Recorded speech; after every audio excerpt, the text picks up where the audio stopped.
그리고 24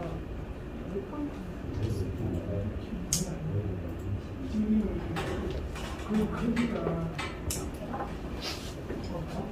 목 상태가 좋지 않아서 죄송합니다. 마스크는 작아지면 우리 검사를 하고 하기 때문에 제가 좀 공부를 하겠습니다. 제일 좋다 했죠. 제일 큰 글자가 뭐예요?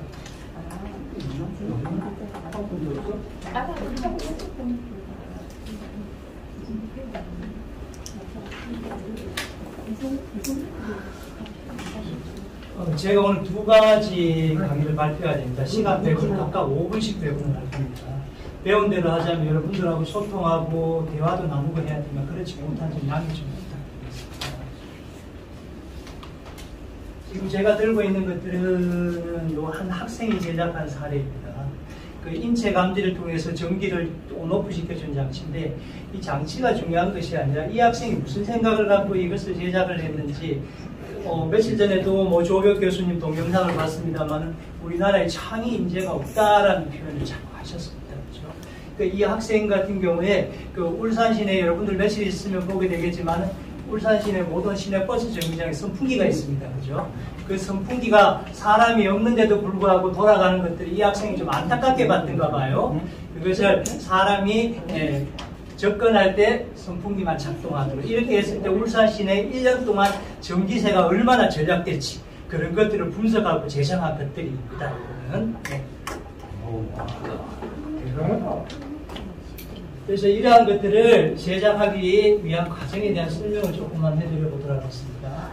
자, 용어에 대한 스팀이라는 용어를 사용했습니다.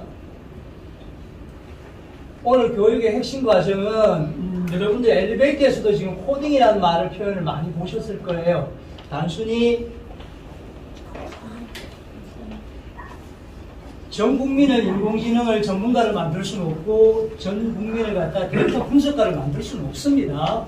지금 이거 같은 경우는 오늘 주제의 내용은 아까 스팀이라는 표현을 말씀드렸는데 이 스팀의 약자가 과학, 기술, 공학, 예술, 수학 조딱하는 거 다 갖다 붙여놨습니다. 이런 것들의 재반 이론을 학습하고 분석해서 학부모님들한테 이 메이커 교육의 방향성을 제시해주는 교육을 해주는 것이 목표입니다. 물론 그 대상이 학부모님이 될 수도 있을 것이고 학생이 될 수도 있을 것입니다. 손소독기를 예를 하나 들어봤습니다. 지금은 온라인상에 몇만 원 주면 손소독기가 가능했지만은 불과 2년 전에 처음 코로나가 발생했을 때 온도계 하나가 15만 원씩 했었습니다. 그래서 학생들끼리 모여서 이걸 한번 제작을 해보자. 그렇게 해서 만들어진 사례들이고 첫째 이것을 만들기 위해서 알고리즘 분석도 했고요. 아두이노로 어떻게 형상을 실체화도 해봤고 3D 프린팅도 해봤고 이것을 조립도 해봤고 이런 과정을 학생들한테 같이 겪어보는 과정을 거칩니다. 우리가 전통적으로 배웠던 컴퓨터 프로그래밍 교육이 됩니다.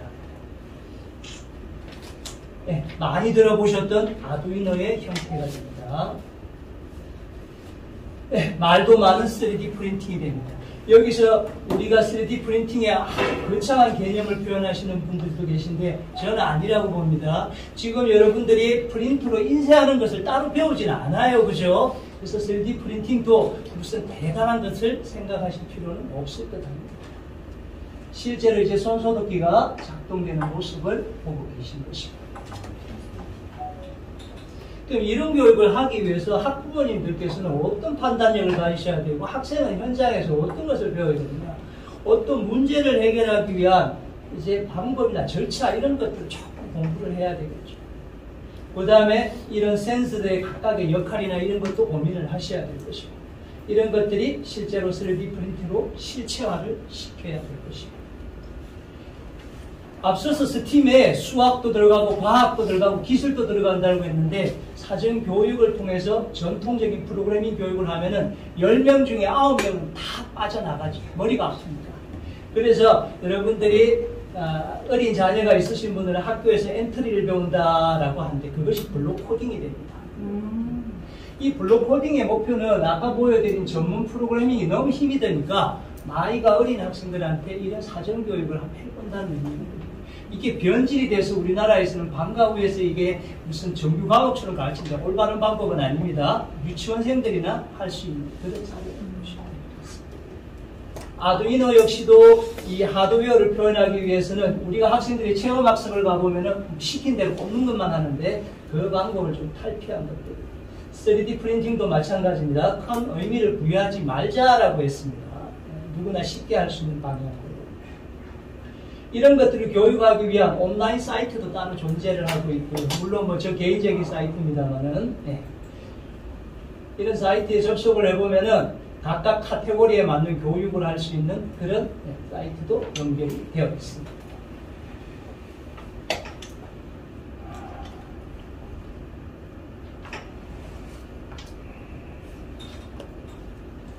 그런데 여기까지도 우리가 이제 뭐 일반적인 뭐 메이크 교육이나 뭐 창의 융합 교육이라고 하는데 새로운 학문이 또 발생했습니다. 디지털 리터러시.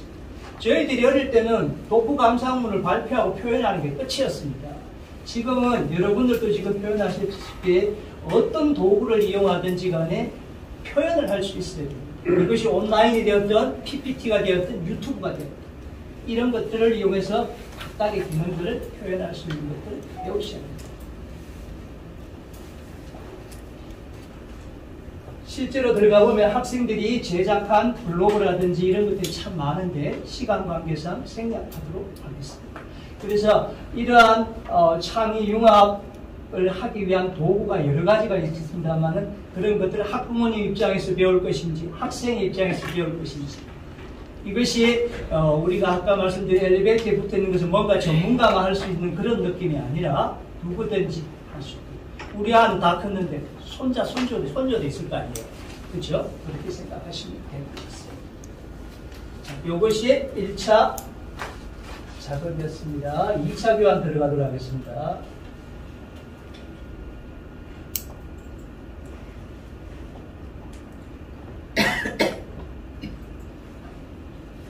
네, 2차 교환은 전자회로와 목공공예부의 융합 메이크 양심교육. 메이커가 만든다는 표현을 가지고 있습니다. 그죠? 예. 그래서 여기도 지금 선생님들 중에 공예의 전문가이신 선생님들도 계실 거예요. 대한민국 남자들이 가장 좋아하는 취미 활동이 목공이 됩니다. 이것이 뭐 전문 어떤 공방을 가지고 있는 선생님이 되시든지 일반인 평생교육이 되든지 상관은 없을 것 같습니다. 공교육의 목표는 핵심은 이렇습니다. 만약에 목공방을 하시거나 공예품 공방 운영자들한테는 어떤 이런 학습을 통해서 틈새 시장의 방향을 제시해 주는 게 목표고요. 맨날 도마만 만들고 있지 말고 네, 맨날 도마 만들지 말고 이런 것들을 한번 만들어 보자는 것이고요.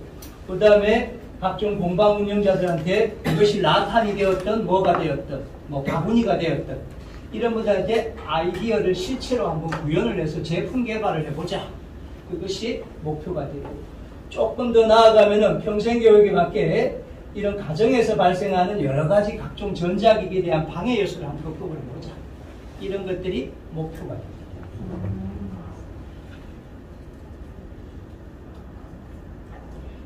여기 계신 모든 선생님도 그렇고 저도 그렇고 반복적인 행위를 통해서 노하우는 어마어마하게 많이 축적되어 있습니다. 근데 이런 이론적 지식을 탐구할 수 있는 노하우는 필요한 이런 것들을 한번 배워보자는 것이 목표입니다. 크게 세 가지 카테고리가 있습니다. 일반적인 전자지식 일반과 LED 쪽. 우리가 공방에서 가장 많이 사용하는 게 220V입니다. 그죠? 왜? 만만하니까. 대신 위험하다는 거죠. 그것을 좀 탈피해보는 방식이고요. 블루투스에 관계된 것들. 아이들이 체험 활동하는 자그마한 어떤 그러한 블루투스가 아니라 어떤 체계적인 지식, 세 개의 카테고리를 가지고 있습니다. 예를 들면 여러분들 여성분들 많이 계셔서 이걸 준비해 왔습니다만 턴에 빠진 캔들등입니다. 그렇죠? 근데 초를 넣는 일이 보통 귀찮은 게 아니죠. 이런 것들을 인체 감지를 통해서 LED가 자동으로 켜지게 해보자는 거죠. 껐다 켰다는 것도 쉬운 일이 아니니까 귀찮으니까 그런 거죠. 그래서 이러한 관련 모든 자료는 동영상 컴퓨터가 좀 늦네요.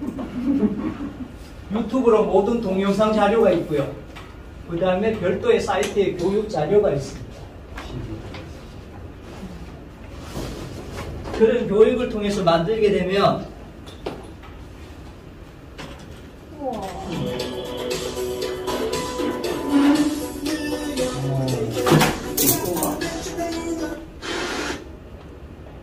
죄송합니다.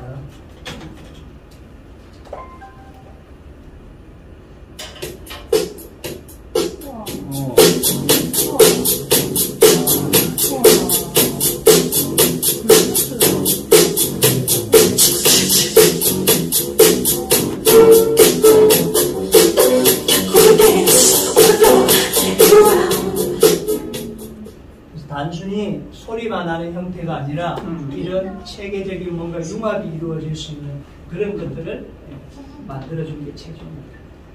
목소리가 맑지 못해 죄송합니다. 감사합니다.